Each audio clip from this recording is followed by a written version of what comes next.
এই যে কত বড় আশীর্বাদ আমরা যখন ভাবি যে বছরের প্রথম দিনটিতে আমরা উইশ করি আমাদের প্রিয়জনকে, বন্ধু বান্ধব, উইশ করি হ্যাপি নিউ ইয়ার, শুভ বাংলা নববর্ষ, ইংরেজি নববর্ষ ইত্যাদি ইত্যাদি নানা রকম।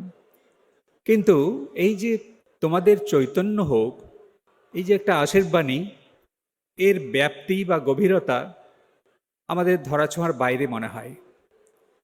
আমরা সবসময়তেই অজ্ঞানের মধ্যে আবদ্ধ হয়ে আছি, কোনরূপ চৈতন্যদয় আমাদের মধ্যে হয়নি। ঠাকুর এসেছিলেন সেই চৈতন্যকে জাগিয়ে দেওয়ার জন্যে। আর সবচেয়ে আশ্চর্যের ব্যাপার, তার ওই মুখ থেকে যখন ওই কথাগুলি বেরোলো, যারা ছিল প্রায় 30 জন মতো ভক্ত, তাদের যে তখনকার আচরণ সেটি একটি দেখার মতো।